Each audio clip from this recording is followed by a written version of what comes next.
Damos inicio al panel ¿Las reformas generan crisis o confianza?, el cual está moderado por Rosemary Quintero Castro, directora de Acopia Atlántico. La estarán acompañando Mirna Wilches, socia de la firma Chalman Wilches, fungió como gobernadora del Colegio de Abogados del Trabajo en el periodo 2020-2021. Ángel Custodio Cabrera, exministro de Trabajo de Colombia, en donde dirigió la elaboración de políticas públicas en pro de la protección social y generación de empleos. Paloma Valencia, abogada, filósofa y especialista en economía de la Universidad de los Andes. Es miembro de la Comisión Primera, ha sido presidente y vicepresidente de la Comisión de Derechos Humanos y la Comisión de Paz del Senado de la República. Alberto Páez Bastidas, abogado javeriano y magíster de la universidad, doctor en Derecho de la Universidad de Salamanca, profesor universitario, fundador y CEO de Alumbra Asesores. Bienvenidos. Un aplauso para ellos, por favor.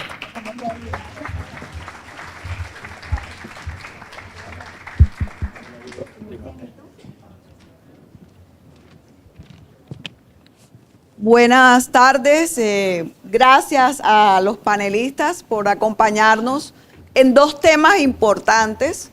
Uno, reforma laboral y salud. Salud que es muy importante para la ciudadanía en general y también para todos los colaboradores y la productividad que aportan a las empresas. Nos acompañan, como lo mencionaron ahora, Mirna, el doctor Ángel Custodio, la doctora Paloma y Alberto Páez. Voy a comenzar con una reflexión como introducción al panel, y es precisamente nosotros en estos momentos nos encontramos con una economía que el crecimiento es casi nulo, muy cercano al 0%, llevamos 4 trimestres con esos resultados. Si bien es cierto, nosotros tenemos una legislación que es susceptible de mejorar desde cualquier punto de vista, cualquier legislación, normas pueden mejorarse, pero también es cierto que no se deben desconocer los avances. Cuando hablamos de salud, la cobertura en salud es muy significativa. Sabemos que en zonas rurales quizás la infraestructura sí está pendiente mejorar. Cuando estamos hablando de laboral, no podemos desconocer la realidad que tenemos en el indicador de informalidad por encima del 55%. 17 millones de personas sin empleo, más de 22 millones de personas ocupadas, pero que el gran porcentaje está dentro de la informalidad. Entonces comenzamos con la primera pregunta. Nosotros queremos una reforma laboral considerando solo a los que hoy tienen un empleo, sacrificando las oportunidades para esos 17 millones que no tienen empleo.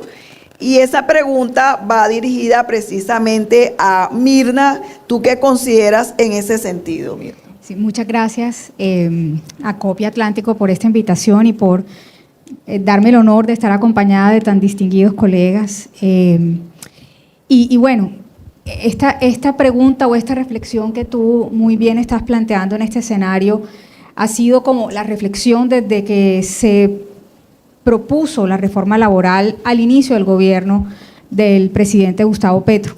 Es la reflexión de si esta reforma realmente está diseñada para atender las necesidades del mercado laboral colombiano o no. Y recuerdo, como fui presentada, yo fui gobernadora del Colegio de Abogados del Trabajo en la época de la pandemia. Y en esa época nosotros, que somos como más de 300 abogados distinguidos del país, comenzamos a pensar que Colombia sí necesitaba una reforma laboral, pero una reforma laboral que estaba diseñada o con un rumbo hacia buscar una flexibilidad en los costos laborales y no un incremento de los costos laborales. Y lo que hacíamos era generar paneles para encontrar fórmulas que lograran esa flexibilización, pues sabemos que nuestra legislación laboral es una legislación laboral proteccionista y muy rígida. ¿Y eso por qué lo pensábamos? Primero porque tú muy bien lo has dicho, los indicadores del mercado laboral colombiano son pésimos. Tenemos 17 millones de personas sin empleo, de los cuales 3 millones son desempleados, los 14 millones restantes son inactivos y tenemos una tasa de informalidad superior al 55%. Las mujeres tenemos, a pesar de que ya hemos logrado captar un mayor mercado, un mayor empleo formal, aún seguimos con 3 puntos abajo de la tasa de empleo de los hombres. Y ni qué decir de los jóvenes y adultos mayores. Entonces, bajo ese entendido y con base en muchos informes, por ejemplo, de la OSDE, que decía o que dicen que parte de la causa de la informalidad en Colombia son los altos costos laborales, sumados a que el tejido empresarial colombiano es un tejido de MIPYMES, que somos los que estamos aquí, ¿verdad? 99.5% del motor de las empresas, de la fuente de empleo colombiana, son MIPYMES y solo el 0.5% son grandes empresas. Y de esas MIPYMES, el 92% son microempresas, o sea, las más pequeñas dentro de las MIPYMES. Entonces, la fuente de empleo es una fuente de empleo que lucha por poder cumplir con la nómina y que sabemos que no es tan fácil, puesto que los costos laborales pueden sumar el 55.6% del salario de cada trabajador. Entonces, ese es el escenario real, esa es la verdad colombiana, esa es la realidad colombiana, y ante eso estábamos tratando de construir propuestas para lograr bajar los costos laborales dependiendo del tamaño de empresa, ¿cierto? Tratar de lograr mayores flexibilizaciones para la salida de empleados, porque sabemos que la tabla de indemnización era alta. Y además, Colombia es un país lleno de fueros, ¿verdad? La estabilidad laboral reforzada de cada uno de los trabajadores colombianos hace improductiva el despido de un trabajador que pueda ser reintegrado. Entonces, ese era el rumbo construido. Sin embargo, el rumbo de este gobierno es completamente diferente. Es el rumbo hacia crear más costos laborales para un tejido empresarial lleno de MIPYMES que ya tiene fuerza laboral informal. Yo tengo clientes que son restaurantes buenos en esta ciudad, ¿verdad? Y créanme que los extras de esos restaurantes no son personas formales, no son empleados formales, porque no dan los costos para mantener los empleos formales. Por más que mi cliente diga, yo quiero realmente pagarle el recargo nocturno, el recargo dominical, y quiero realmente pagarle los aportes para fiscales y las prestaciones sociales, no puedo, no me da. Y el domingo es el día que más vendo. ¿Qué hago si las jornadas no son flexibles? Y si no hay manera de lograr que por mi clase o desarrollo de empresa pueda generar otro tipo de pagos distintos a los de otra empresa grande, formal y con un capital robusto. La reforma laboral en su primer debate, si bien quitó toda la parte colectiva, ciertamente mantiene los costos laborales altos, mantiene recargo nocturno 2 horas más a partir de las 7 de la noche, recargo dominical al 100%, recargo dominical y festivo al 100%, indemnizaciones para el primer año de 45 días y llegados al 10º podría subir 45 días adicionales. Licencias de paternidad mucho más amplias. Entonces, ciertamente lo que ha construido el gobierno actual es generar unas conquistas o unas reconquistas de cosas que sintieron que se perdieron, pero que realmente, si uno mira los números, no se perdieron, se generaron mayores empleos. Y realmente no creo que esa deba ser la manera en que miremos nuestro país o que eso realmente sea el cambio que tanto queremos, y es solamente de conquistar algo que perdimos y que el mundo sindical quiere nuevamente adquirir. Debe ser justamente que haya mayores empleos, debe ser justamente que los empresarios pongan su cabeza en la almohada en la noche y no piensen en miércoles, este señor que tengo con un contrato de prestación de servicio que realmente es un contrato laboral me va a demandar mañana más tarde porque tuvo un accidente de trabajo, yo no lo tenía afiliado al ARL, que es lo que sucede casi siempre, o que la UGPP me va a encontrar con una cantidad de inexactitudes que me van a cobrar los intereses más las sanciones, o que recibí el subsidio al empleo, pero seguramente me va a tocar reintegrarlo porque no cumplía el 100% con todos los requisitos. Ese debe ser realmente el cambio, que la gente genere empleo y lo genere de manera segura y a los costos razonables de un mercado laboral como el colombiano. Así es. Gracias, Mirna. En términos de escuchar las distintas posibilidades y lo que va a ser más complejo de pasar la reforma como se está proyectando, aumenta definitivamente los costos, pero entonces tenemos que hablar también de esa informalidad que está dentro de estructuras formales, legales, sumado a 5.8 millones de microestablecimientos, doctor Ángel Custodio. Usted es experto como ministro de Trabajo en su época. ¿Qué hacer con esa informalidad? ¿Qué elementos de la misión de empleo que usted responsablemente lideró para dejar un documento sólido y pensar realmente en una reforma estructural, pensando en el que hoy trabaja, pensando en el que no trabaja, pensando en incrementar la formalidad? ¿Qué podemos vincular a ese proyecto de ley? Muy buenas tardes para todos. Primero que todo, Rosemary, muchas gracias por la invitación. Saludar a todos mis compañeros que me acompañan en este panel el día de hoy. El tema de la informalidad no es un tema nuevo, ni únicamente en Colombia. La informalidad ocurre en muchísimos países. Lo primero que nosotros miramos en la misión de empleo y comparamos con otros países, y la gente es bueno comparar para poder qué se puede hacer en nuestro país. Uno mira qué pasa con las tasas de desempleo, por ejemplo, para no ir tan lejos, de Estados Unidos. Y la primera respuesta es que en Estados Unidos hay pleno empleo. Cuando haya pleno empleo en un país, la informalidad tiene que disminuir. ¿Y cómo se logra un pleno empleo en un país? Lo primero que tenemos que mirar es quién genera el empleo en el país, o en Colombia, nuestro país. Y ahí es cuando todos chocamos. Estas políticas públicas de este gobierno, la teoría de generar empleo, acabar con la informalidad, es muy compleja. Si vemos lo que presentaron inicialmente el proyecto de ley y lo que aprobaron en la Comisión Séptima de Cámara de Representantes, le pegaron una peluqueada impresionante y trataron de ayudar muchísimo en el tema de la informalidad, a costa, a regañadientes y todo lo demás. ¿Y por qué lo primero que uno tiene que ver cuando se genera empleo? Vemos un dato tan sencillo para toda la de política macro en nuestro país, la inversión extranjera. Al disminuir la inversión extranjera que genera empleo en un país, pasa de 5.000 millones de dólares a 3.000 millones de dólares. Eso significa que las posibilidades de generar empleo son mucho menores. Segundo, yo le pregunto a todos los empresarios de Colombia, ¿por qué no han generado nuevos puestos de trabajo?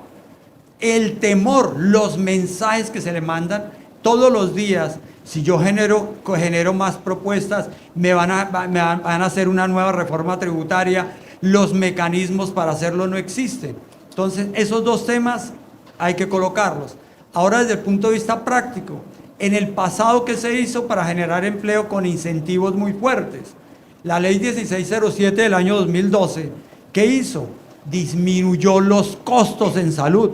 Por eso hoy nadie paga, el empleador no paga salud, lo paga el trabajador, pero el empleador no, lo subsidia el Estado. En su momento, este gobierno quiere ignorar eso, pero ahí se generó muchísimos puestos de trabajo.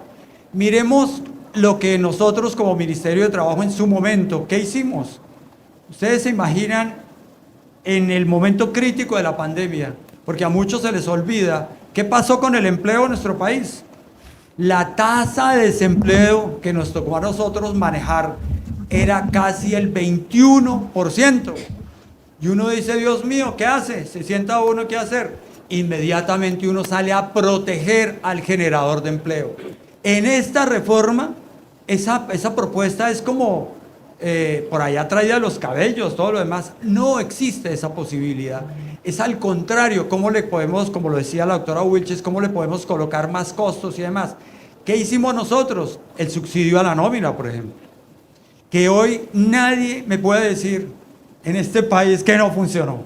Claro que funcionó. ¿Eso qué significa? Tú quédate tranquilo. Había un compañero aquí en el almuerzo que me dice, yo lo recuerdo a usted, porque usted, y yo le dije, es que nosotros nos tocó prácticamente hacer una reforma laboral digamos, tendiente a facilitar el empleo. Sí, todos temas tan sencillos. Anticipación de vacaciones. Sí. Claro, eso al comienzo al empleador le sonó rarísimo, pero funcionó. Todos los temas que nosotros hicimos hoy y encontramos la misión de empleo que nos dijo, oiga, usted ya revisó la capacitación, la educación y formación para el trabajo, ¿cómo está? Y la gente empieza a decir, ¿y eso qué es? Este gobierno repitió algunos artículos del plan de desarrollo del presidente Duque, como es el tema del Sistema Nacional de Cualificaciones, que es, oiga, miremos cómo estamos capacitando. La persona que se gradúa de abogado, y con respeto de todos, tiene el mercado para ejercerlo. Digamos, la fábrica XYZ que necesita el operario XYZ, lo estamos entregando al mercado, y por eso creamos esa figura del Sistema Nacional de Cualificaciones para evaluar, fortalecer el SENA, fortalecer y trabajar con el empresario y decirle qué necesita, y yo como capacitador le coloco esa tarea. Y respetar, utilizando las palabras del actual gobierno, que entre otras no lo ha hecho, nosotros firmamos 10 pactos de dignidad por el trabajo decente en el país, y con todas las centrales obreras. Y esta gente habla de dignidad de trabajo respecto a las normas sindicales, y ustedes ven cómo prenden el televisor, y un propio ministerio viola las normas sindicales. Entonces eso no ocurre. Para combatir la informalidad, primero que todo, repito, es generar las condiciones para generar nuevos puestos de trabajo. Y hay algo en el cual nosotros trabajamos mucho, que en la persona, ¿por qué no afilia a su trabajador o lo que sea a la seguridad social? Por los costos laborales. Dice, yo no puedo pagar la seguridad social, no puedo pagar pensión. Nosotros intentamos con 2 programas.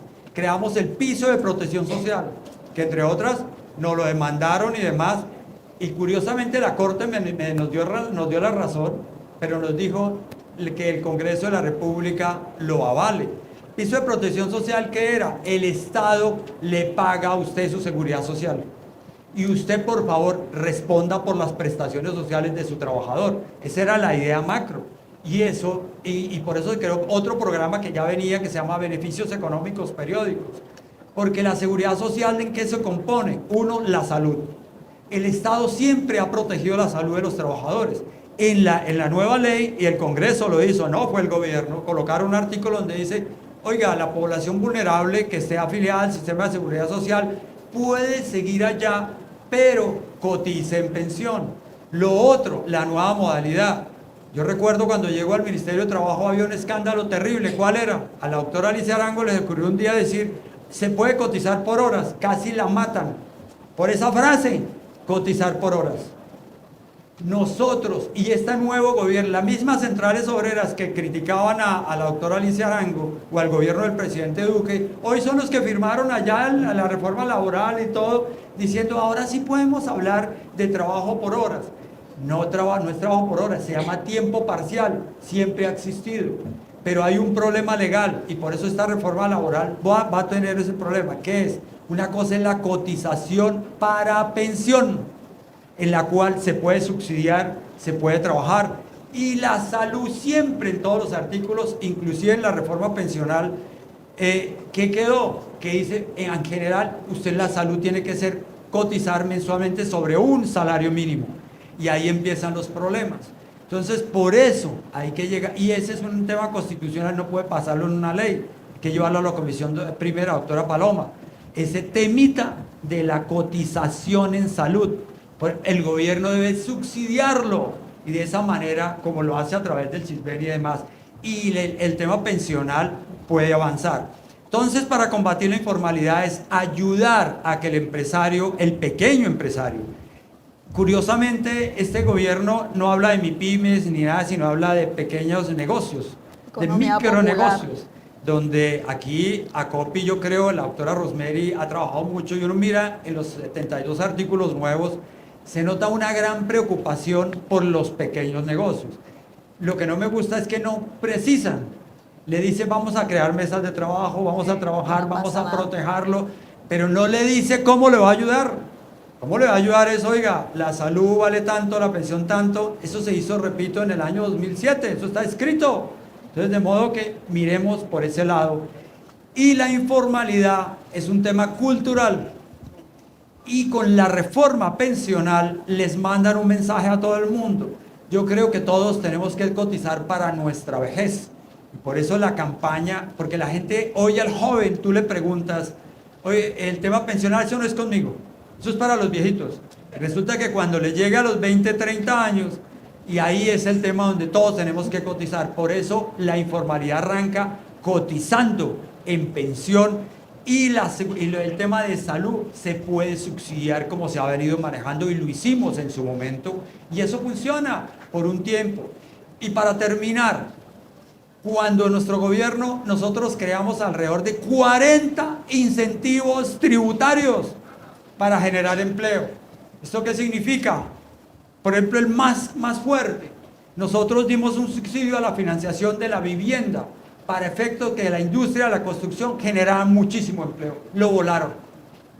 La economía naranja, que tanto se hablaba, la cultura y demás, esta gente la voló y se acabó esos proyectos culturales que generaban incentivos tributarios. A los hoteles les quitaron parte de esos beneficios tributarios. O sea, lo que generara, digamos, empleo, uno incentiva la parte tributaria, uno puede subsidiar la seguridad social y por otro lado puede aliviarnos en el tema de renta con la condición que me generó empleo. A esta gente generar, digamos, incentivos tributarios les produce, y los volaron casi todos, dejaron muy pocos, dejaron los que nosotros habíamos creado para el empleo joven entre 18 y 25 años, ese impuesto de renta se mantiene, también se generó para las mujeres víctimas de la violencia, el que contrate ese tema, dejaron también el tema para el que contrate toda la obligatoriedad, el que contrate personas en condición de discapacidad. Por eso si hay un incentivo tributario para efecto de contratar a personas con discapacidad, en la reforma aparece un tema diciéndole, oiga, lo obligamos a tener con personas con discapacidad, oiga, incentive. Entonces, para concluir el gobierno tiene que manejar el incentivo al ahorro, por un lado, la productividad por otro lado, que no hable mucho, pero lo que más tiene que ver es con que el capital, la persona que genera empleo se conserve y tenga esa posibilidad, o si no la gente se va, lleva su capital a otro lado y no genera el empleo. Entonces yo creo que, para no extenderme más, porque creo que aquí termino toda la noche hablando sobre lo que hicimos, y la verdad uno queda con la sensación que nosotros sí hicimos una reforma laboral para cuidar el empleo. Nos bajamos del bus para subsidiar el empleo. Ahora el señor Petro dice que parte del problema financiero fue por haber dejado el endeudamiento, y yo me pregunto cómo, si no hubiéramos hecho todo para subsidiar la salud, subsidiar el empleo, ¿cómo estaría este país? Entonces ahora sale a decir que todo el déficit fiscal es porque el gobierno se lo dejó. No, escuche por un momento que tuvimos una cosa que se llamó pandemia, 20.5, 21 puntos de tasa de desempleo, la entregamos en 11, y hoy el gobierno hasta ahora llegó a 10.5, 10.3 sin ningún esfuerzo, porque el empresario es el que lo hace para sacarlo. Entonces es muy complejo nosotros hablar con una pandemia. Es como si a mí hubieran dejado 4 años más. Uno hace lo que tiene que hacer y estas personas llevan 2 años. No quisieron leer las recomendaciones que dio la misión de empleo, no quieren escuchar a los que saben. Entonces, Rosemary, gracias. Realmente en esa época de pandemia nos tocó trabajar durísimo todos los días de domingo a domingo, no ningún día de descanso, congresistas, el ejecutivo, todos los ministerios y los gremios estuvimos a la altura. Yo creo que eso ayudó y se dio el resultado, que no hubo tanta mortandad de empleo y de empresas. Bueno, ahora pasemos al tema de salud. Doctora Paloma, hay dos miradas. ACOPI hace varios años realizó un análisis de políticas diferenciales para la micro, pequeña y mediana empresa. Y uno de los temas, o los temas más importantes, el tema laboral, el tema fiscal, pero también salió salud. Salud por varias razones. Un empleado con dificultades en salud es un empleado que no aporta al funcionamiento normal de la empresa, pero lo más grave es que si no hay un sistema que atienda apropiadamente, es una complejidad que puede volverse mucho más severa y permanente, y eso lleva a circunstancias complejas al empleador. Nosotros hemos tenido empleadores que le da tanto temor a que ese trabajador que no se le define una situación, mejor lo sientan ahí en una esquinita, porque el sistema no le define, para no correr riesgo ni el trabajador ni el empleador. Pero ahora nos encontramos la posibilidad de un proyecto que no fue aprobado, pero que sabemos el gobierno va a seguir insistiendo. Encontramos una estructura conformada por un X cantidad de empresas, EPS, IPS, y dentro de esa estructura muchas micro, pequeñas y medianas empresas también forman parte de ese tejido que hoy prestan algunos servicios de salud.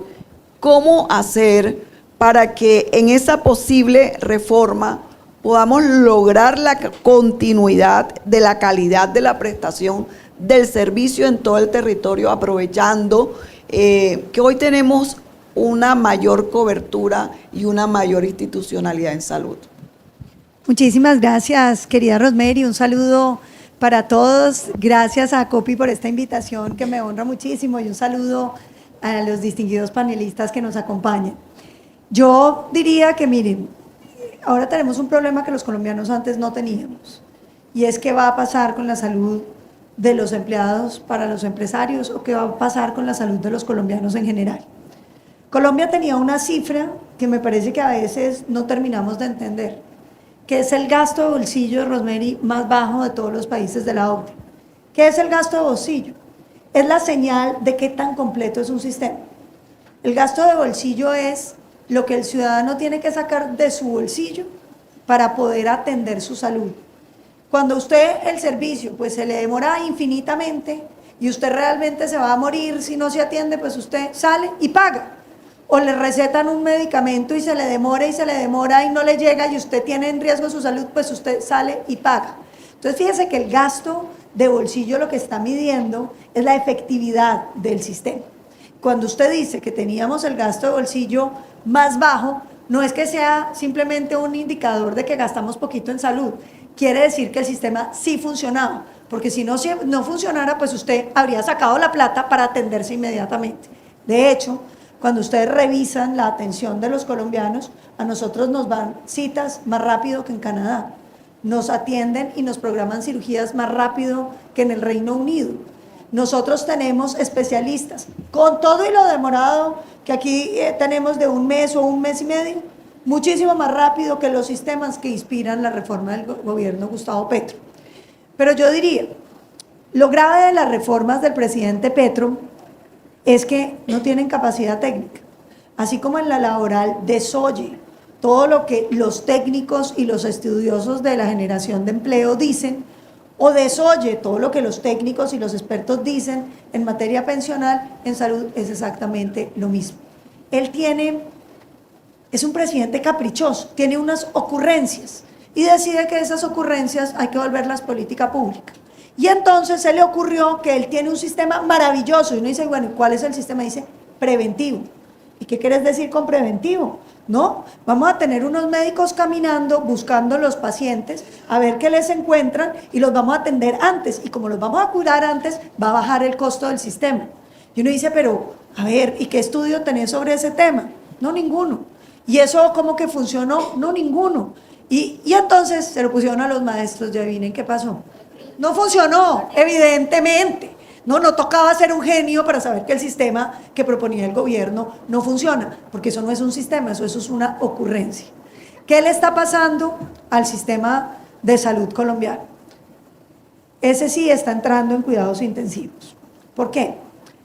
¿Cómo funcionaba el sistema colombiano? Yo creo que hay un tuit que para mí define lo que ha sido el gobierno de Gustavo Petro, que leí por ahí en alguno de esos momentos que uno se mete a las redes y decía: extraño mucho la época donde yo no sabía qué era la UPC. Y entonces me dio mucha risa y yo pensé, pues sí, ahora todos tenemos que estar muy enterados qué es la UPC. La UPC es lo que se paga por cada colombiano a nuestro sistema de salud, que más o menos equivale a 120 mil pesos mensuales por cada colombiano. Alguno dirá: uy, pero si yo estoy sanito, pues es caro. Sí, claro, pero piensa que con esos 120.000, si a usted le da cáncer, no es que le toque pagar más. Esos mismos 120.000 pesos le van a servir para pagar un tratamiento que puede costar 20, 30 o 200 millones de pesos mensuales. Entonces, ¿qué es lo que pasa? Esa UPC ha venido desfinanciada. Eso no es un problema de Colombia, eso es un problema del planeta. ¿Por qué?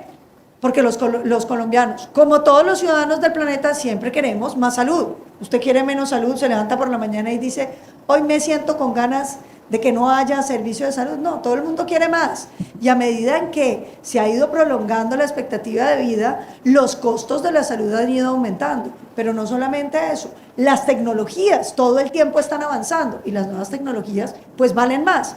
Entonces, este drama de cuánta plata necesita el sistema de salud es un drama de todos los sistemas de salud del planeta Tierra, no solo de Colombia. ¿Qué ha venido pasando? En Colombia pues nunca ha alcanzado, como no alcanza en Inglaterra, como no alcanza en Canadá, como no alcanza en Estados Unidos, como no alcanza en ninguna parte, porque es un bien que queremos consumir más, que todo el tiempo necesitamos más y que todo el tiempo además genera mejoras que valen más. Entonces, ¿qué pasó? Normalmente iba haciéndose un huequito y todos los gobiernos iban poniendo lo que faltaba. Iban poniendo lo que faltaba y el sistema volvía y se equilibraba, ¿cierto? Usted iba así, así, así y volvía y lo equilibraba. Este gobierno dijo: nosotros necesitamos una crisis para que la gente pueda entender que se necesita una reforma al sistema de salud. Acabábamos de superar una crisis, como decía el ministro Ángel Custodio, ojalá se hubieran enterado que hubo un COVID y que el sistema de salud colombiano respondió. Aquí no fue como en Ecuador, donde la gente se moría en la calle, no fue en el Perú, donde la gente se moría en la casa. Aquí los colombianos tuvimos una atención con los respiradores que se necesitaron al costo que costó y tuvimos además vacunas a tiempo que salvaron la vida de millones de colombianos. El sistema de salud mostró que era muy eficiente. Fíjense la diferencia del gobierno del presidente Petro, que compró las vacunas y se le vencieron sin poderlas poner porque no quiso trabajar con el sector privado. Pero no voy a hablar de ese tema, voy a hablar de lo preciso en la salud. Entonces dijeron: vamos a acabar con este sistema, nos metieron en esta crisis, dejaron que se fueran quebrando las EPS. Ustedes son empresarios y todos lo entienden. Si a usted la plata que le están dando para atender pacientes no le alcanza, pues llega un momento donde usted cada vez pues va a quedar más apretado. Como este es un sistema de aseguramiento, tienen que cumplir unos requerimientos de unos recursos que son las reservas técnicas para decir: tengo capacidad. Pero si a usted en el gobierno no le está pagando lo que usted necesita, para seguir atendiendo, usted tiene que empezar a gastarse en las reservas técnicas. Porque yo les hago una pregunta: si ustedes fueran un banco, ¿le prestarían alguna EPS? No. ¿Cierto? Entonces, ¿de dónde sacan la plata? Pues de sus propias reservas. ¿Qué le pasó, por ejemplo, a Sanitas? Sanitas pagaba 30 días a todos los hospitales, a todas las clínicas, pero cuando no les empezaron a pagar, dilataron los presupuestos máximos, no subieron lo que se necesitaba en la UPC, pues tuvieron que echar mano de los recursos de las reservas técnicas. Y entonces vinieron con la superintendencia y le dijeron: le falta plata para las reservas técnicas, los vamos a intervenir para administrar. Eso es una expropiación, señores, para que no se lleven a equívocos. Cuando a usted le cogen su empresa, no porque usted haya cometido ningún delito ni nada por el estilo, y le dicen: de ahora en adelante la empresa la administro yo, señor Estado, se la quitaron a usted, se llama expropiación. Demandas que ganará seguramente Sanitas en el futuro y que pagaremos todos nosotros con nuestros impuestos. Entonces, ¿qué pasó? Sanitas había podido dilatar 30 días el pago a los hospitales, 30 días más, es decir, pagar a 60 días y tendría las reservas técnicas perfectas. ¿Sabe a cómo pagaba la EPS del Estado, la nueva EPS? A 90 días. Entonces, ¿se hubieran podido hacer? Bueno, ¿Qué pasó? Se empezaron a quebrar. Todas las demás EPS entendieron que las iban a intervenir. Entonces, Compensar, Sura, les dijeron, tenga aquí el negocio que usted quiere. El gobierno no se los quiere recibir, porque ¿qué va a hacer con toda esa cantidad de ciudadanos que no pueden atender? Dato que es muy importante. Todas las EPS intervenidas por el gobierno están prestando peor servicio del que prestaban antes de ser intervenidas. Porque, por supuesto, ellos tienen una ocurrencia sobre el sistema de salud, no un sistema de salud. Y viene la siguiente fase. Yo oí al presidente Petro decir que los hospitales y las clínicas estaban dichosos porque ahora les están pagando con giro directo desde el Estado el 80% de los servicios. Y esto es bien importante que el ciudadano lo entienda, porque cuando le dicen, es que las EPS son intermediarias del dinero de la salud y se enriquecen de eso, pues claro que son intermediarias del dinero de la salud, porque usted va y negocia con los hospitales el precio. Imagínense lo que significa que haya alguien que esté negociando a cómo nos van a cobrar la salud a todos y que se ponga la camiseta porque la salud en Colombia sea barata. La única razón por la cual Colombia tiene una salud mucho más barata que muchos países del planeta es porque hay alguien, que es la EPS, que va y le negocia y le dice, yo tengo 2 millones de pacientes, o me das buen precio o yo no te doy de mis pacientes.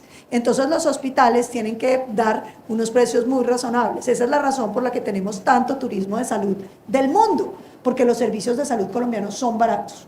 Cuando usted quite las EPS, ¿cuál es el precio de la salud?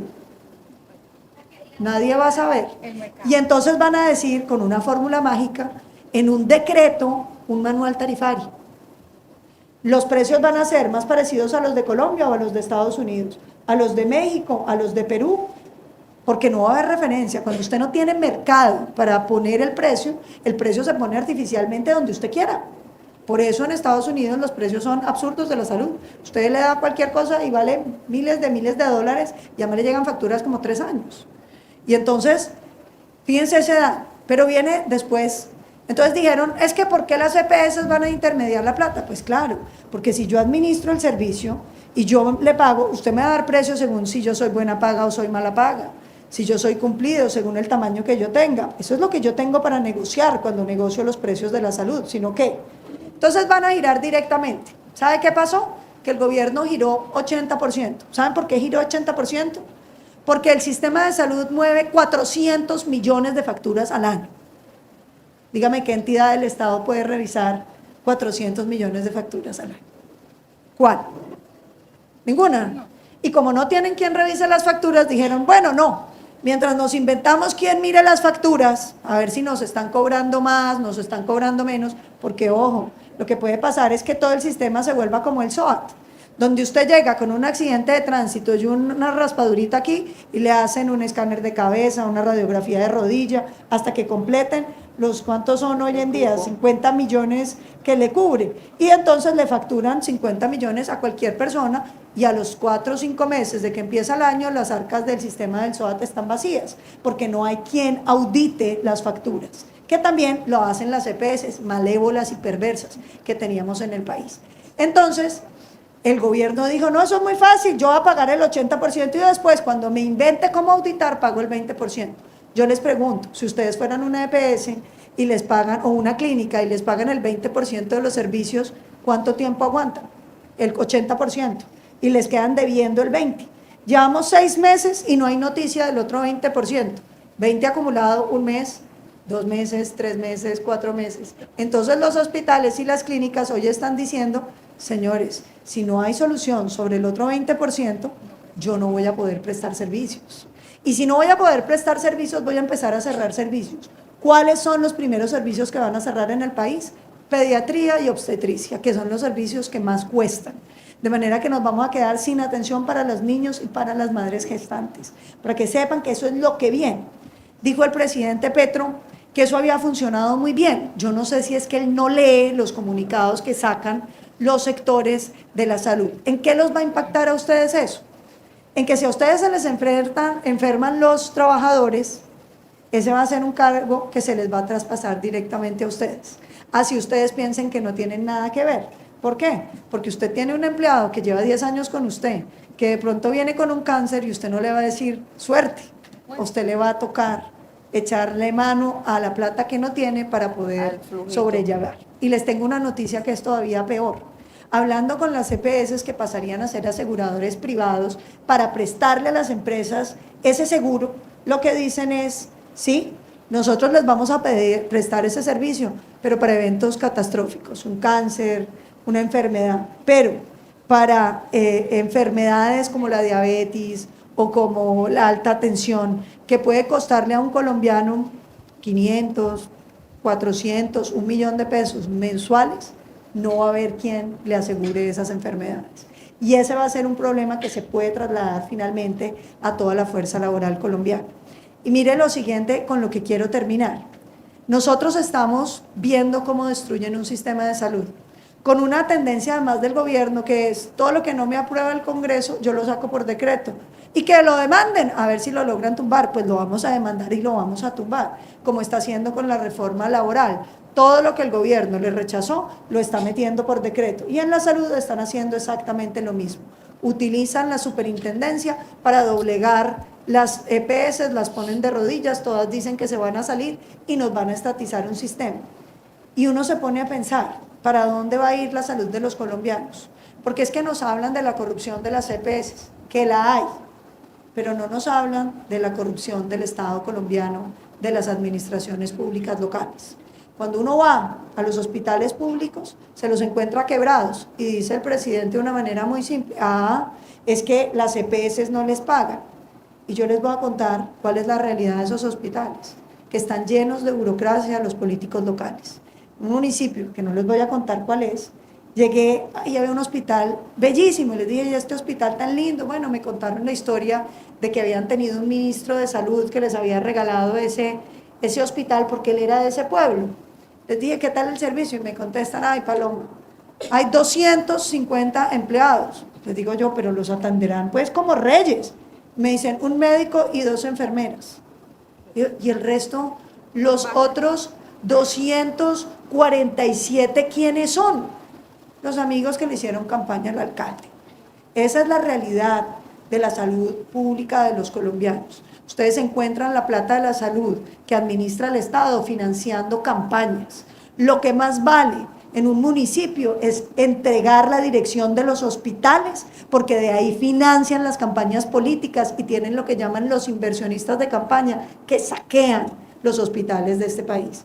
Entonces van a destruir el sistema de salud. Hay que hacer un esfuerzo. En el Congreso se hizo y se paró la reforma. Ya viene la segunda parte.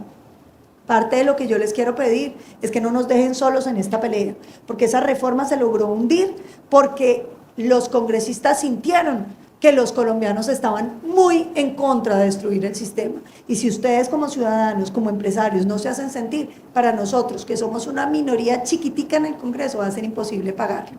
Yo termino diciéndoles lo siguiente. Dijo el presidente Petro, entre otras varias mentiras que dijo en ese debate, en ese discurso del 20 de julio, que estábamos ante un gobierno eficiente. Y a muchos nos dio un ataque de risa.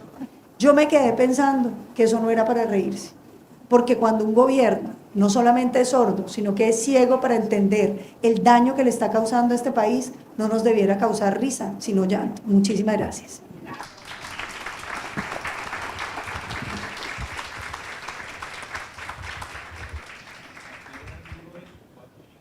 Ella dijo que estamos ante un gobierno muy eficiente.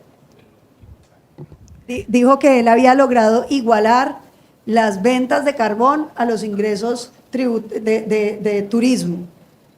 Y yo decía, increíble que este señor se atreva a decir eso. Eso es cierto, pero ¿saben por qué?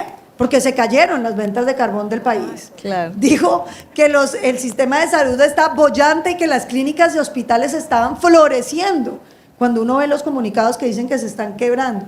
Y dijo también que la paz total iba viento en popa. Yo pensé, pues sí, debe ser que él está pensando que la paz total es el beneficio que reciben los criminales y no los colombianos. Total.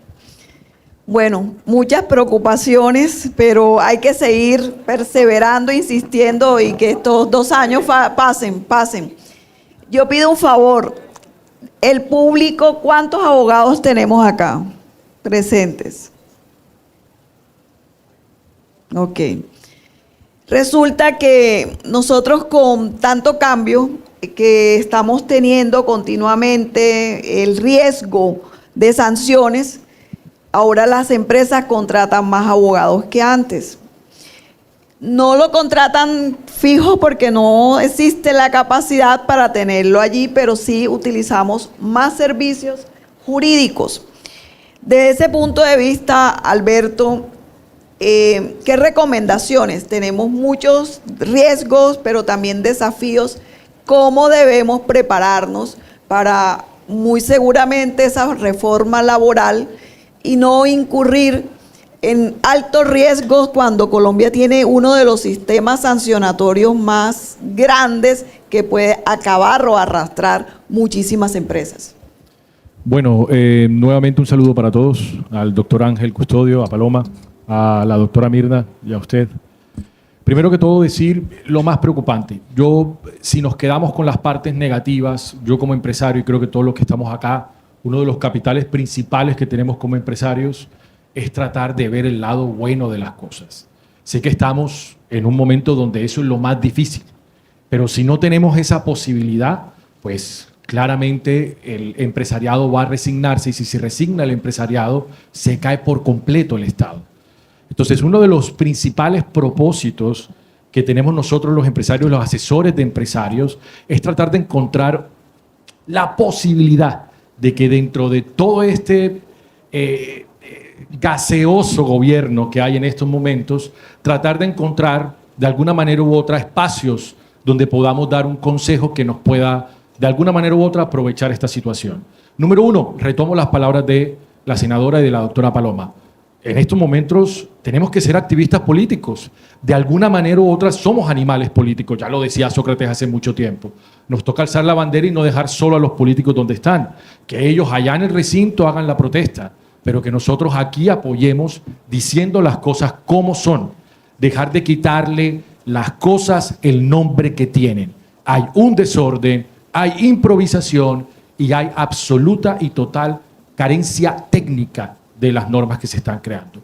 Número dos, si bien es cierto que está bien el tema de la legislatura y sobre todo la reforma laboral, doctora Rosemary, nos va a incrementar esos costos que hoy tenemos y que por supuesto en una informalidad, como ya lo dijo la doctora Mirna, del 55.9, que está ratificada por el DANE y que por supuesto tenemos que intentar como empresarios tratar de no desvincular a lo que están. Yo siempre he dicho un tema fundamental del empresario. Hay que entender que somos el mismo barco. Esa idea macabra de ver al empresario por un lado y al trabajador por el otro, se les olvida que yo pago el sostenimiento de familias de todos mis trabajadores. Yo aquí estoy como CEO de una compañía. Yo aquí también estoy como abogado. Y yo cargo con esas familias. Y que estamos en el mismo barco. Y que sí, soy el capitán de ese barco, por supuesto que sí. Pero si ese capitán se hunde conmigo los 20 trabajadores que tengo formalizados como una pequeña empresa. Entonces el trabajador tiene que no comer de cuento. Y ese es el segundo elemento. Nos están vendiendo maripositas, pintando pajaritos en el aire, para citar la canción. Es claro que el trabajador tiene que unirse al empleador y entender que estamos en el mismo barco. No aprovecharse de estas migajas que hoy parecen grandes conquistas que terminarán quebrando a aquel que se arriesgó diferente a cualquiera para montar una empresa. Porque todos citamos la perspectiva, sí, somos 95.9% de pymes, 5% de grandes empresas, por supuesto. Pero en la masa laboral, los empresarios son la gran minoría. Es decir, de esos 100% de empresarios, solo el 30% sobrevive los 5 años. Y de los 10 años, el 30% del 30%. Entonces, tenemos que entender como segundo elemento, tenemos que estar en el mismo barco. Y número 3, como empresarios, hombre, sí, en esta situación actual, como siempre lo he dicho yo, y Fedesarrollo nos lo ha dicho, y el SENA nos lo ha dicho, y voy a decir algo macabro al final de cuentas. En estos momentos, la tecnología nos está apoyando para bien y para mal. Es decir, irónicamente, esta reforma que es anacrónica, está pensada como no sé para qué tiempos, olvidó que viene la inteligencia artificial.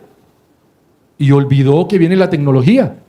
Y olvidó que yo como empresario hoy tengo abogados, por ejemplo, que puedo reemplazar por un chatbot, y olvidó que tarde o temprano yo tendré menos abogados porque buscaré mayor valor del trabajo.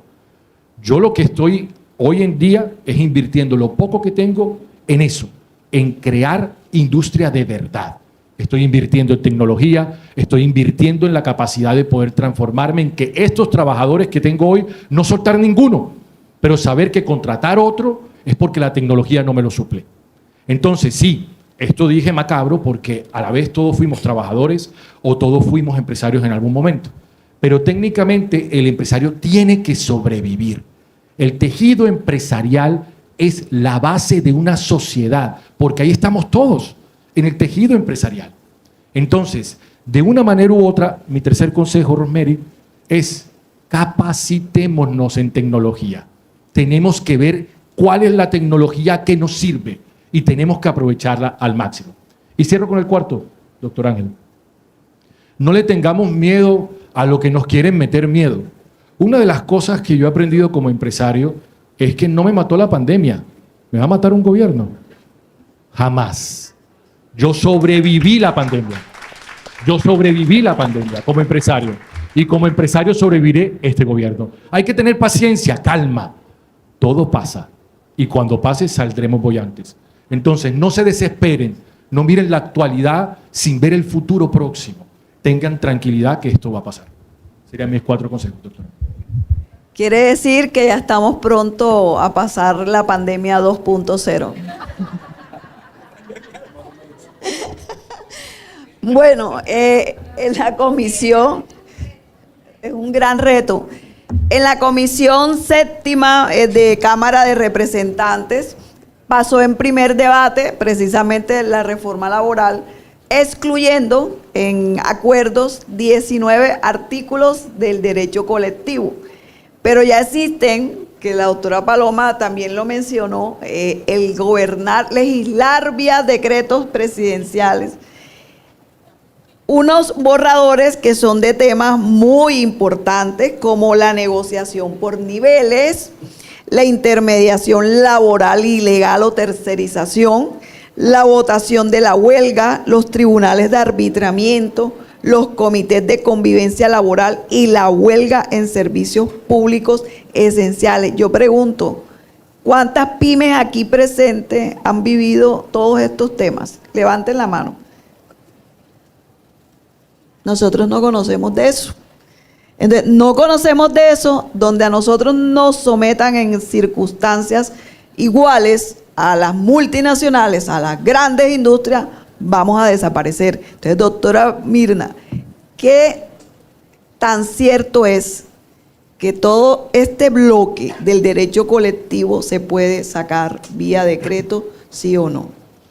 Sí, bien lo dijo la senadora Paloma, que el gobierno una vez vio que en el primer debate de la reforma laboral toda la parte colectiva fue sacada, fue rechazada por el Congreso, dijo inmediatamente todo lo voy a poner a través de decreto. Pero ciertamente, si bien los pueden sacar porque pues ellos son los que reglamentan y podrían solamente firmar y expedir y publicar ese decreto, ciertamente la parte colectiva del derecho laboral contiene derechos fundamentales, primeramente. Derechos fundamentales que no pueden ser legislados a través de un reglamento. Los decretos lo que hacen es reglamentar las leyes. Los poquitos abogados que hay aquí, conocemos una pirámide de Kelsen que dice la Constitución y el bloque está en la cúspide, después vienen las leyes, después vienen los decretos reglamentarios. Y lo que quiere hacer el gobierno nacional es que todo ese bloque de constitucionalidad que tiene que ver con la negociación colectiva y el derecho de asociación sindical, e incluso la huelga, que no es derecho fundamental, pero que tiene una connotación importante porque está vinculado con la asociación, se reglamente. Y si bien lo pueden expedir y lo pueden publicar, ciertamente serán decretos claramente contrarios tanto a la ley como a la Constitución, por lo como dijo la doctora Valencia, habrá que demandarlos y como bien lo hizo la Corte Constitucional, si tenemos una rama judicial independiente como hasta ahora, esos decretos serán declarados o bien inconstitucionales o ilegales, ¿verdad? Pero Si se llegan a expedir, tendrán presunción de legalidad y mientras tanto serán aplicables. ¿Y qué significa eso? Aunque podríamos hacer desobediencia civil. Exactamente. Pero ¿qué significaría que saliera, por ejemplo, el decreto de negociación por sector?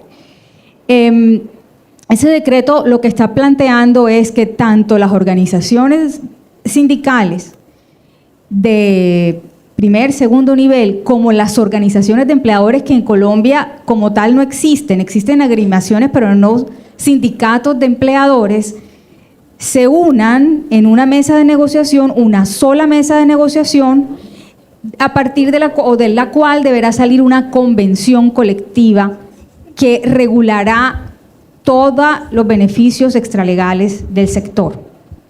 Entonces, se pueden imaginar cuál es la regla de representatividad de los sindicatos que se sienten en esa mesa y de los empleadores que se sienten en esa mesa.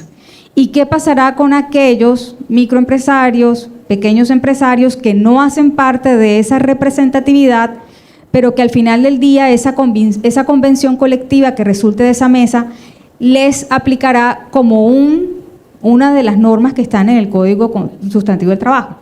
O sea, cualquier condición que ahí se pacte, el empresario a quien haga parte de ese sector tendrá que cumplirlo como un derecho mínimo de esos trabajadores del sector. Tengo que acoger esa convención.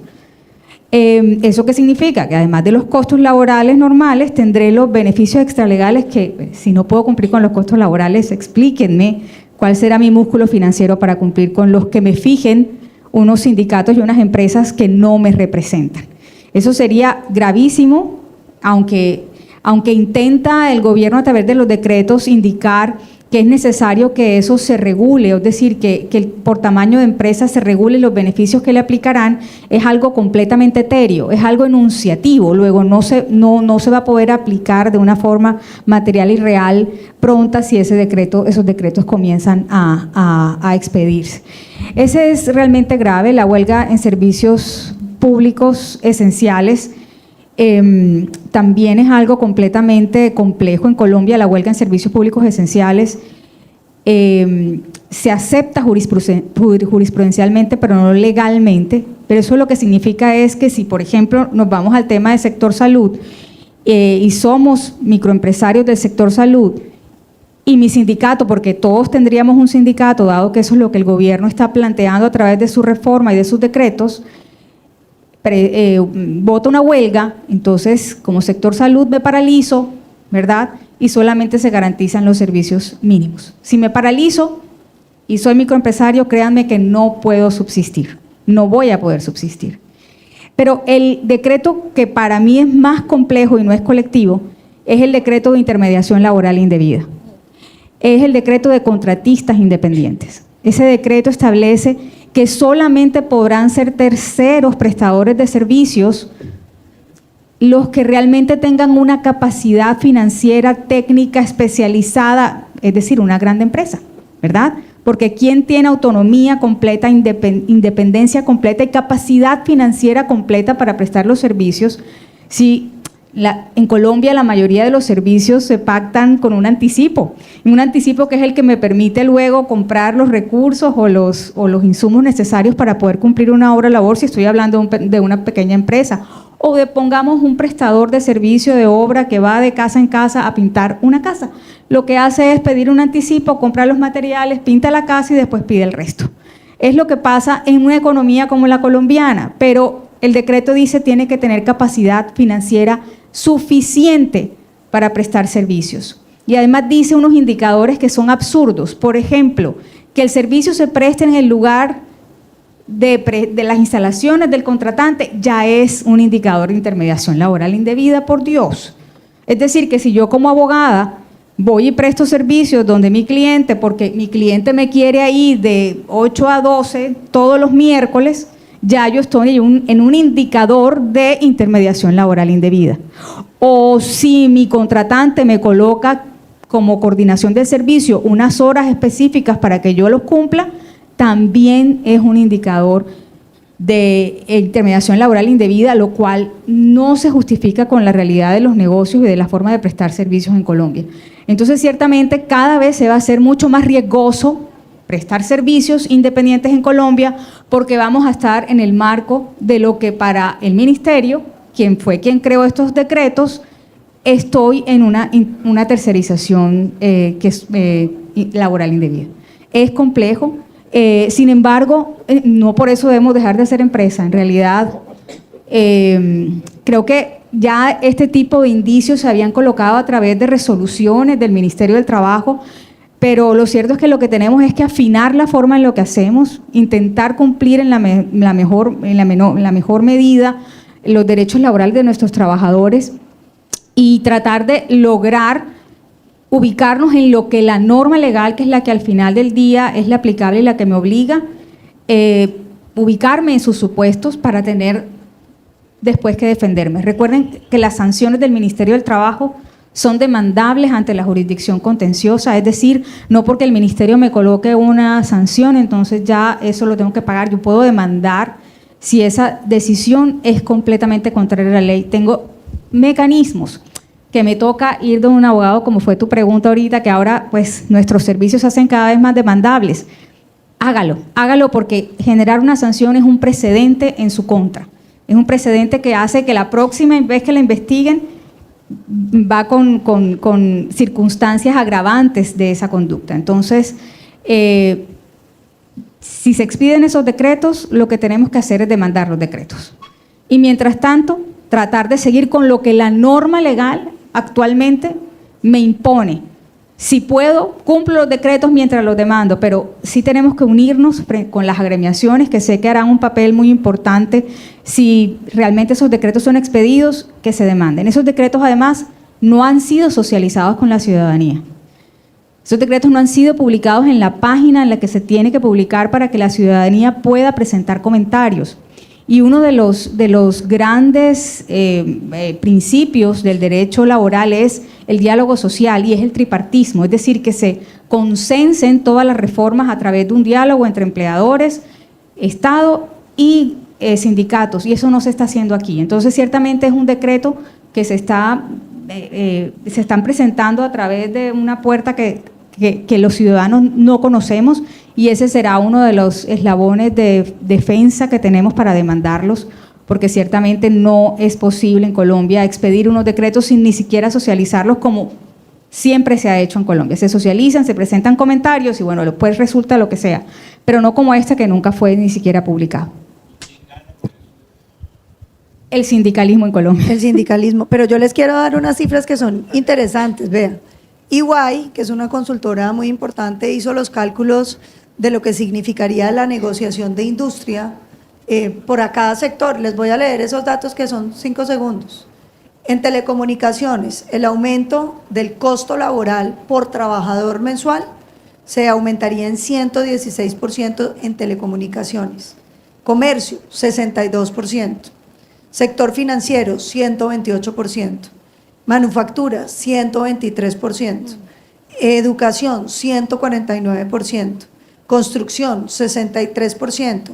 Agroindustria, 49%. Esto para que vayan sacando las matemáticas de lo que implicaría simplemente la negociación colectiva por sector. Bueno, hay esos datos súper interesantes y miren que esta manufactura sería también significativo para manufactura y 123%, y uno de los sectores que más ha caído precisamente es manufactura, cuando es una generadora de empleo mucho más estructurado, mucho más estable y mayor número de empleo. Entonces, ahí seguimos teniendo muchos retos. Esperemos que la pandemia 2.0 pase muy rápido. Entonces, ahora le pregunto al doctor Ángel Custodio, es una realidad que se necesitan medidas urgentes para la reactivación. Esta semana, precisamente, el Consejo Gremial Nacional realizó un encuentro para hablar de ese acercamiento, un relacionamiento distinto y algo que es fundamental en cualquier relación, que es la confianza.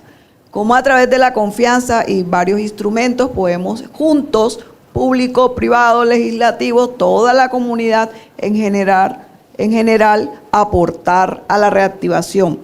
Pero tenemos otra realidad, el recaudo fiscal ha disminuido.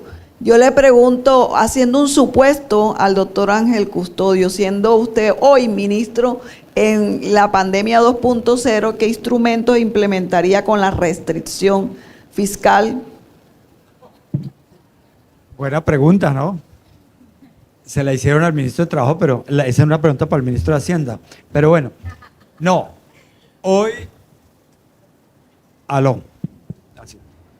Digamos, con la restricción fiscal, uno lo primero que tiene que hacer cuando está en su casa, cuando tiene demasiados gastos, o al revés, o los ingresos no son los mejores, ¿uno qué hace con los gastos? Pues tiene que disminuirlos. Entonces, el primer mensaje que tendría uno que mandarle al gobierno, oiga, usted ya hizo una restricción de su gasto, ya hizo un análisis de sus inversiones, ya hizo un análisis de lo que puede pasar mañana y demás. Yo estoy esperando que radique en el presupuesto general de la Nación si esos principios elementales se hicieron. Yo recuerdo que cuando uno está en este tipo de situaciones económicas, el racionamiento en el gasto es una orden. Aquí no pasa. Aquí todos los días inventan una embajada, un consulado. Ahora hay unos gastos desmesurados. Yo quisiera hacer un control político sobre todos los gastos que lleva el ACPAS total. Uno debiera colocarlos y miren el presupuesto general de la Nación a ver cómo queda. Entonces, lo primero que haría uno es el racionamiento efectivo de las inversiones, costos y demás. Hay cosas esenciales que son intocables. ¿Cuáles son las cosas esenciales e intocables? La salud, la educación y en general, en este caso, pues me imagino el tema agrícola, además la reforma agraria, o sea, ese tipo de cosas, pero el resto yo miraría con sumo cuidado. En segundo, el gobierno hace lo más fácil. Llega y le plantea a todos los temas, vamos a financiarnos de otra manera. Entonces aparece con la figura de las inversiones forzosas. Ese es un tema muy delicado, ensayado en todos los gobiernos de Centroamérica. Yo lo viví muy cercano. El señor Ortega sentó a todo el sector financiero y le dijo, mire, ustedes quieren seguir aquí en Nicaragua y simplemente yo necesito que usted me compre los bonos o test del gobierno nacional. ¿Qué hicieron la mayoría de banqueros? Se los compraron. Eso se llama inversiones forzosas. Esas inversiones forzosas en un gobierno como Ortega es perdible. En el actual uno dice, bueno, espero que dentro de 2 años en la pandemia 2.0 pase y lo recupero. Entonces, la segunda parte es acudir a conseguir mayores ingresos. Y los mayores ingresos se generan, ellos tienen las empresas industriales y comerciales del Estado. Yo pregunto qué pasa con Ecopetrol hoy. Disminuyeron sus utilidades. Entonces había que hacer un proceso de rentabilidad de sus empresas industriales y comerciales para obtener más ingresos. Entonces, repito, la tarea primero es revisar todos sus gastos de funcionamiento, sus costos, inversiones y demás, hasta donde se pueda bajar. Segundo, buscar otro tipo de ingresos, pero no a través apretando al sector privado. Yo le pregunto a cada uno de los empresarios aquí presentes, si mañana le dicen es que para financiar el gasto del Estado yo requiero que se haga una sobretasa del impuesto de renta A, B, C, Y, Z, todos salimos corriendo. ¿Por qué? Porque la capacidad de pago tributario, seguramente en manos de ustedes, yo no creo que dé para tanto. Entonces, repito, cuando le hablan con la regla fiscal, ellos quieren pasar por la regla fiscal. Nosotros, de alguna manera, como ministros y demás, que nos tocó el tema de salud, como lo explicaba la doctora Paloma, nos tocó hacer unos esfuerzos enormes. Acudimos hasta utilizar todo el sistema fiscal nuestro, lo utilizamos adecuadamente y se advirtió que había déficit fiscal. Pero el déficit fiscal es una alerta para que usted controle el gasto, no para gastar más. Y hicieron una reforma tributaria. ¿Por qué se les cayó la reforma tributaria? Pues porque pensaron, hay un dicho popular de las cuentas de la lechera, oiga, inventémonos la deducibilidad en regalías al sector de los carbohidratos, todo el sector de hidrocarburos. Y era un tema ilegal totalmente. A uno no le pueden cobrar impuestos sobre lo suyo. O sea, las regalías es un ingreso del gobierno y voy a cobrarle a ustedes, que usted me cobra esas regalías, usted me lo paga y le cobro un impuesto sobre eso. Eso fue lo que hicieron a través de la no deducibilidad. Pues obviamente la Corte lo tumbó. Entonces debieron de ser mucho más creativos con el impuesto. Busquen otros mecanismos. Inclusive uno dice, ¿por qué no revisan, digamos, por qué el señor Mr. Tax, por qué no hizo un esfuerzo real de la evasión de los impuestos en Colombia? No, se dedicó a decir que ya tenía cobrados 10 billones de pesos, que nunca fue. Entonces, por favor, entonces uno tiene que cobrar sus impuestos que tiene ahí, bajar los gastos y algunos ingresos de las empresas industriales y comerciales del Estado, optimizarlos al máximo. Yo entiendo las dificultades financieras, pero uno no puede seguir en lo mismo, es simplemente acomodarse a lo que tiene y sacarlo adelante. Lo otro, ¿por qué no utilizaron, el gobierno nacional dejó un cupo de crédito impresionante y nunca lo utilizaron? Porque les parecía que endeudarse con los Estados Unidos o con el Fondo Monetario Internacional no valía la pena. Cuando ya lo regañaron y todo, acudieron inmediatamente. Ni eso ni siquiera saben manejarlo.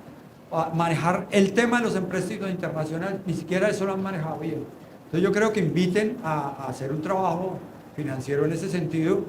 Y nosotros como ministro de Trabajo, yo hice cosas como estas. Nosotros le hicimos al ministerio, oiga, recoja todos los fondos que no se han utilizado en la nación.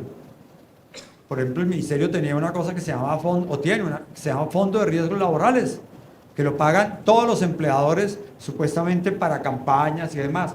Es una cosa de 600.000, 800.000 millones. Parte de eso yo se los entregué al Ministerio de Hacienda para financiar, por ejemplo, el subsidio al cesante. O sea, utilizado eso, oigan, me están despidiendo la gente por efecto de la pandemia a través de las cajas de compensación familiar, oiga, subsidiemos ese tipo de cosas. Eso es lo que hay que hacer. Entonces miremos las finanzas del Estado, a dónde se puede estirar, alargar. Bueno, y me puso a hablar de finanzas aquí la doctora Mary, gracias. Porque él es experto en todo. Bueno, doctora Paloma, usted ya nos dijo algo, no dejemos solo al legislativo seguramente en el nuevo intento de reforma que se va a tratar. ¿Cuál considera de todas formas que debería ser el siguiente paso para abordar esas deficiencias? Porque sí existen deficiencias y oportunidades de mejora. Usted tiene una listica, veo que está muy bien dateada. ¿Qué recomendaciones da el sistema? Bueno, Rosemary, primero permítame hacer dos anotaciones a lo que estaba diciendo el exministro Ángel Custodio, que me parece muy importante. Mire, cuando inició este gobierno nos trajeron la famosa reforma tributaria, que nos la vendieron como que por primera vez los ricos iban a pagar impuestos en un país donde la gente no pagaba impuestos. Le sacaron a la economía colombiana 17 billones de pesos, 17 billones de pesos, que generó una contracción económica, porque es que Colombia terminó teniendo la tasa de tributación más alta de todos los países de la OCDE. ¿Qué pasó con la inversión? Se desplomó. Nosotros tuvimos una inversión, hemos tenido una inversión siempre superior al 20%. El año pasado bajamos del 23, 24 que la dejó el presidente Duque al 19, este año ya vamos en el 13 y la situación es absolutamente dramática, porque lo que significa eso es que no hay recursos para generar empleo. Pero lo otro, cuando usted acaba los fondos privados de pensiones, acaba el mercado de capitales que estaba surgiendo en el país. Porque los fondos de pensiones, claro, tenían mucho invertido en TES, pero también invertían en las vías que se iban a construir en la costa, el puente que se iba a hacer a aquel sitio, los fondos de capital privado que estaban creciendo alrededor del mercado de capitales. Todo eso va a fenecer. Siguiente pregunta, ¿qué va a pasar cuando sea el Estado el que decide con esos fondos que son nuestros, que ahora pasan a ser públicos, en qué se invierte? ¿En qué va a quedar la libertad de empresa cuando la capacidad de decisión de todos los ahorros pensionales que tiene el país se va a centrar en el Estado colombiano? Una pregunta ahí, doctor Daniel, para que nos hagamos en términos de la libertad de empresa que se le viene al país. Pero volviendo al tema de salud, mire, evidentemente Colombia tiene un rezago en lo que se llama la población rural dispersa. ¿Qué es la población rural dispersa? La gente que vive en las periferias de este país, que son periferias muy complejas. A mí a veces me parece que los colombianos no se han enterado que nosotros tenemos 50% del territorio en selva. Que cuando usted habla del Chocó, está hablando de selvas. Que cuando usted habla del Putumayo, está hablando de selvas. Que cuando hablaba del Caquetá, eran selvas. Y claro que es facilísimo el desarrollo cuando usted tiene zonas a las que el Estado puede llegar, pero ¿qué hace con los territorios que son prácticamente inaccesibles? Esa es una pregunta muy difícil, porque suena facilísimo decir, hagamos una autopista que conecte Leticia con el centro del país, para que podamos llevar el desarrollo a los ciudadanos de Leticia. ¿Y qué le va a pasar al Amazonas? Lo va a arrasar enteramente, querida doctora Rosemary, porque es que suena muy fácil. Y usted puede decir, no, hagamos un mega hospital en el Amazonas.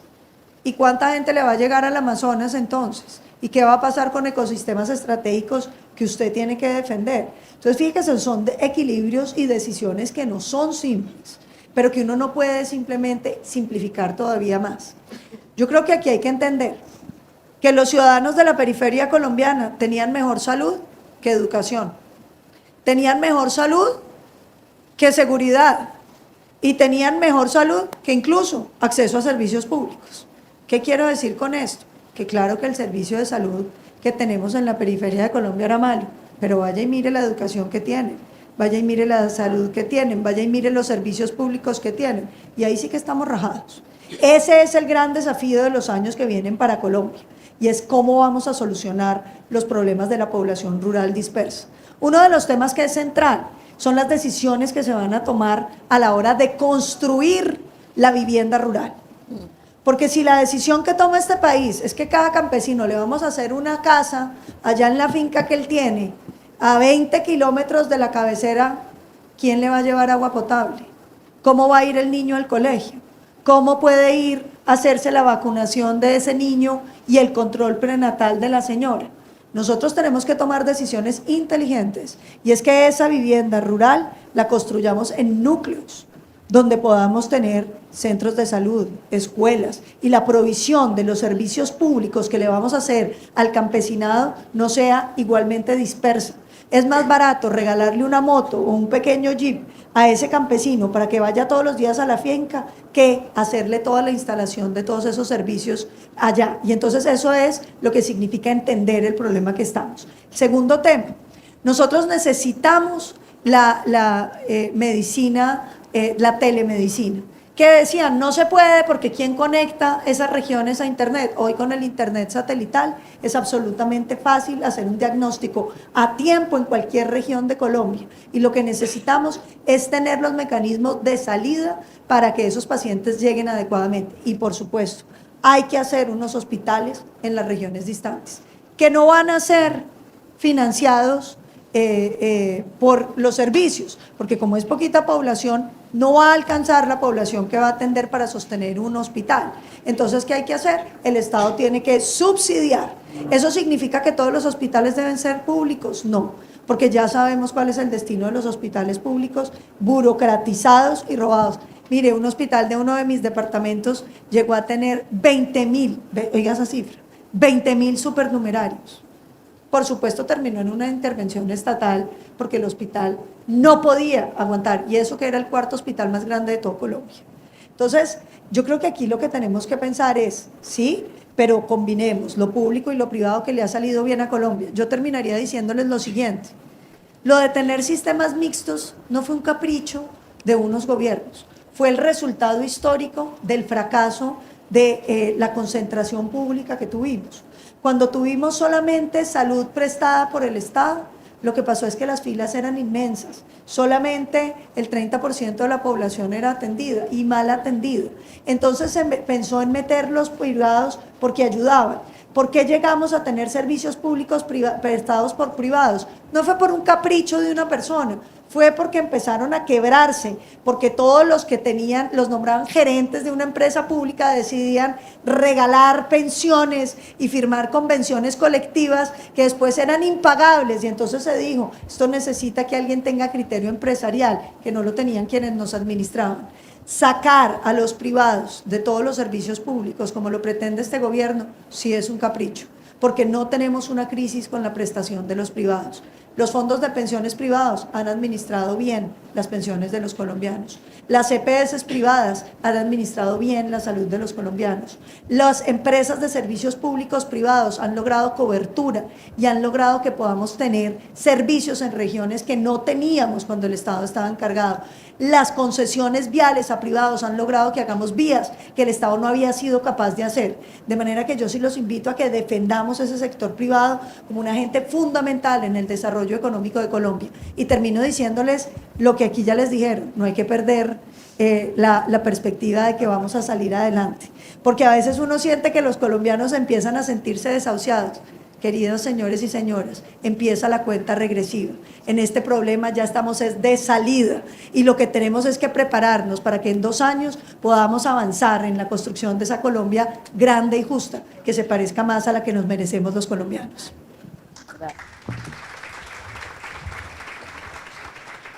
Entonces, cerramos. ¿Lo quiere elevado o subterráneo? Eso quedó en el último libro de Gabriel García Márquez. Bueno, entonces para cerrar este panel tan interesante, el doctor Alberto, ¿qué recomendación le hace al gobierno desde el punto de vista cuando la salud es un derecho fundamental, pero que incide en productividad, pero también hay unas condiciones económicas específicas? ¿Qué nos recomienda?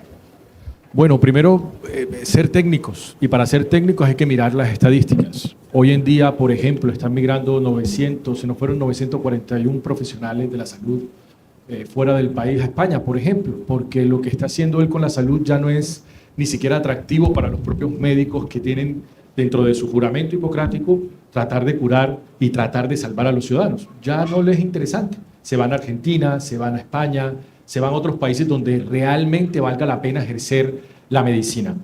Número 2, Rosemary, y más importante aún, una de las cosas más tristes que tiene este gobierno es que habla y dice que le importa lo rural, el pueblo, lo alejado, y resulta que olvida que hoy estamos carentes absolutamente de especialistas médicos. Entonces, miren lo interesante, la Universidad del Bosque hizo un estudio donde dice que el 72% de los especialistas médicos se quedan en las capitales. Porque ¿cómo atraes tú, como decía la doctora Paloma, a un médico que hizo especialización y subespecialización para que atienda en el Bichada, en Florencia, en Caquetá, en el Chocó? Cuando lo que quieren es Barranquilla, Bogotá, Cali, Medellín. ¿Cómo hacemos para atraer a esas personas? Entonces, supuestamente tienen la solución, pero no entienden el problema. Hay que hacer mecanismos para que los médicos sientan atractivo ir a prestar el servicio allá. Pero miren lo interesante, hace poquito en Bogotá estuve entrevistándome en una emisora nacional sobre el problema que están sufriendo los médicos sobre su propia psiquis. Es decir, conocimos el caso tristísimo de Catalina, donde Catalina termina, desafortunadamente, por la propia presión que implican las normas, que no prestó atención el gobierno y que fue el gobierno Duque el que sacó una norma sobre la regulación de esas prácticas y esas especializaciones rurales. Y desafortunadamente eso quedó como un dicho al pasar, una norma de papel que fue descuidada cuando llegó este gobierno. Entonces, otro consejo que es fundamental es entender que los médicos tampoco están creyendo en el sistema que se está creando. Y son ellos los que realmente están poniendo la camiseta y el escudo para poder enfrentarlo. Por último, y más importante aún, yo creo que ignorar los más de 30 años de experiencia de las EPS es lo más torpe que no solamente un gobierno, una persona en general puede hacer. Si a mí alguien me dice, no doctor, usted se dedica a la industria, ¿cuánto tiene? No, 30 años de experiencia, me importa un carajo.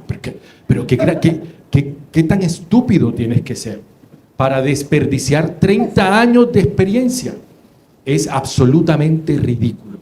Entonces, intentar, como dicen ahora, improvisar, la palabra que usted utilizó me encantó, no es un sistema, es una ocurrencia de intentar ahora intervenir para que el Estado sea el operador y destruir 30 años de experiencia. Es absolutamente irracional. Yo me voy con uno de los temas porque sé que nos extendimos porque somos apasionados de estos temas todos los panelistas, pero quiero decirles un tema fundamental que es, creo yo, que es el más preocupante. En estos momentos el problema y el enemigo es el lucro. Es interesante que nosotros los empresarios no nos hemos dado cuenta de eso. Pareciera que el gobierno odia el lucro, pero no el lucro mal habido, sino el lucro bien ganado. Yo como empresario tengo derecho a disfrutar mis utilidades. ¿Cuál es el problema si te pago los impuestos? Y el problema aquí es que creen que si una EPS produce mucho dinero, es un enemigo per se del sistema. Hay que quitarnos ese chip, pero como dice la doctora Paloma, estamos de salida. Yo no sé si tengamos esperanza por ahora de que cambien el chip, pero desafortunadamente no hay apoyo en muchos sectores. Y les toca o doblar rodilla o no va a haber posibilidad que tengan nada en 2 años. Entonces, yo creo que sí tenemos la esperanza y otra vez, recordemos, hagamos activismo, levantemos la voz y hagamos lo que tengamos que hacer, pero no dejemos solo ni a los políticos ni a la gente que lucha por lo que estamos protegiendo, nuestro capital, nuestra industria y nuestros trabajadores. Muchas gracias.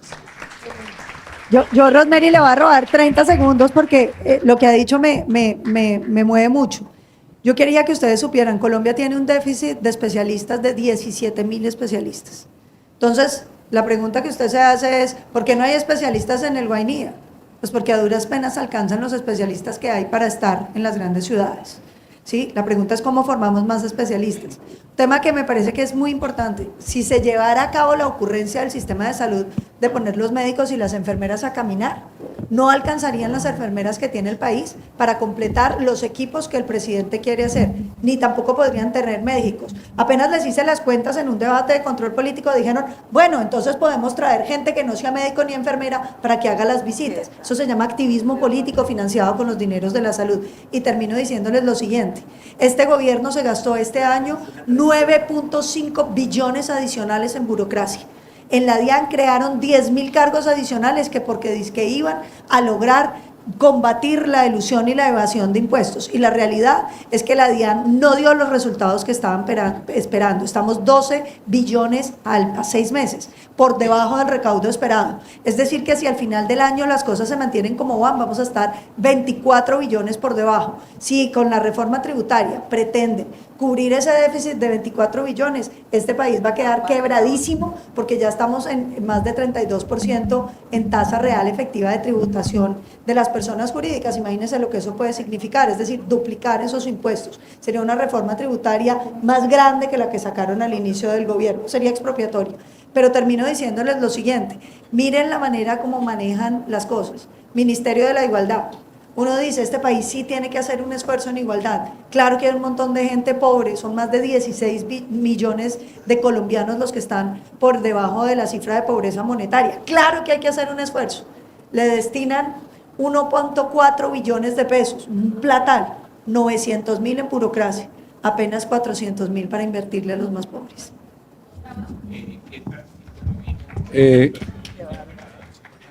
¿Ya puedo hablar?